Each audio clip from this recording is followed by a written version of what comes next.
Travel insurance. What is it? Do you need it? How does it affect your trip? Now let me explain. Travel insurance is an insurance you buy to cover all delays, cancellations, catastrophic events that happen while you travel. Now, some people compare travel insurance to the extended warranty that people try to sell you when you buy a product that at least I never buy. Travel insurance is not that. Travel insurance, with the day and age that we're in for travel nowadays, with all the cancellations and chaotic that came after COVID, in my opinion, is a necessity. The best way for me to explain why I feel you should have travel insurance is to give you some examples how I and my clients have used it over the years. So I break the way you use travel insurance into annoying claims and catastrophic claims. Now, one of the examples of an annoying claim was when I just recently flew from Dallas to Thailand. There was a storm coming in and I got to the airport early, and so they went ahead and put me on an earlier flight, and then 2 days later I showed up in Thailand. When I showed up in Thailand, my bags did not. After some research, they realized my bags were still tagged for this flight that got canceled due to the storm. Therefore, they were still sitting in Dallas. Thus, I had to wait 2 days to get my bags. So what does that mean for my life? I literally went out to the market and I got toothpaste and underwear and another pair of socks and all those things that I'd need until my bag showed up. When I got home, I took all those receipts and I sent them into my travel insurance, and my travel insurance covered all those expenses. Another example of an annoying claim that you file in your travel insurance is when I was just recently moving my kid out of his dorms. So I was doing a Southwest flight where we're supposed to land but not get off the plane. Well, when we landed, a storm came in and they made us get off the plane. 12 hours later, after the pilots had timed out and the stewards had timed out, we finally got back on a plane and I made it into my destination at 3 a.m. in the morning instead of 2 p.m. in the afternoon. So during that time, I held out in the airport. I had to eat 2 more meals than I normally would, and I lost a whole day with my son. When I got back home, I filed that claim with my travel insurance. And when I did, they covered both meals, and they also sent me another $100 for my pain and suffering for losing the day.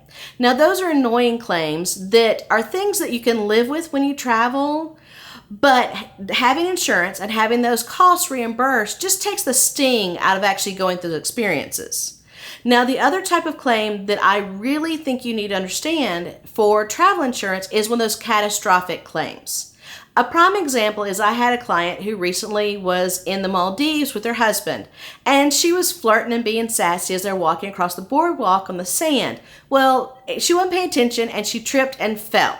And when she tripped and fell, she broke her ankle, she hit her head on the edge of the boardwalk and got a nice gash and passed out for a couple minutes, showing she probably had a concussion. So what does that happen to her trip? Well, because of this happened, she had to be med-flagged back to Mali from the resort. And let me tell you right now, it doesn't matter where you are in the world. If you have to be medevaced, the minimum cost is $25,000, and usually it's $50,000. So how did they handle that huge cost and all of that stress, the fact that she was about to be medevaced? Well, luckily, they remembered what I had said. He called the 800 number that's given by the insurance. The insurance guaranteed the medevac so they could get the medevac. The insurance guaranteed the hospital so she could get good care. And it also covered all the cost of his hotel for the 3 days while she was in the hospital. It covered the extra care she needed to fly home. It covered the meals. It covered washing his clothes. It covered all those costs. Now, I wasn't told about this event till they got home, and they called and thanked me for making sure they got travel insurance, because when it was all said and done, that incident of being sassy cost them $78,000 if they didn't have travel insurance, and the travel insurance covered 100% of those costs. Now, how do you choose a travel insurance company? Because you see them everywhere. The fact of the matter is that because of the environment of travel nowadays, travel insurance companies are popping up on the internet everywhere, and you really don't know who to trust. And what I suggest is that you need to go with a company that you research. I have been using Alliance myself personally for 17 years, and I've been selling it to my clients for over 2.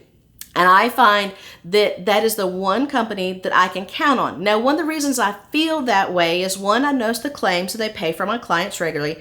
The other reason is when COVID hit, majority of the insurance companies that were out there said, act of God, we're not going to cover it. COVID was covered by Alliance 100%. So anybody that had to be medvaced because of illness, anybody that had to get off of cruise ships or airplanes, wherever else, they covered all those costs when other companies didn't. And so Alliance is truly in my heart of who I'm going to recommend to you because they stepped up when others didn't. As you've probably noticed, whenever you book an airplane ticket, a hotel, a cruise, you're offered insurance with those products. I need you to understand that insurance is specific for that product alone. So therefore, if you buy insurance when you fly, that insurance only covers what happens to you with that flight. Delays, cancellation, that flight itself. It doesn't affect you for anything that happens before you get to the airport. It doesn't affect you for any meals you have to buy because of cancellations. And it doesn't affect anything of your trip that happens after that flight. The same thing with most of your cruise insurance. The cruise insurance covers what happens on that cruise ship. It has nothing to do with you arriving to the port before your cruise or after cruise, and many of those cruise insurances are not going to cover you for anything that happens while you're in port at an excursion because they have no control over the people that are running the excursions. It's a very specific type of insurance. The type of insurance I recommend you getting is actually an umbrella policy. So when I sell my clients insurance, it covers them from the moment they leave their house, getting to the airport, their flight, their trip in between, their flight home, and actually getting home. So it covers everything within that trip. And that is a better cohesive policy because it never fails that your trip will go perfectly fine and then you get to the very last leg and it gets canceled when you're 6 hours from home and you're having to rent a car. So I recommend you getting a travel insurance policy that's called an umbrella policy. One more decision you need to make about travel insurance is whether you want to buy a trip-specific policy or whether you want to buy an annual policy.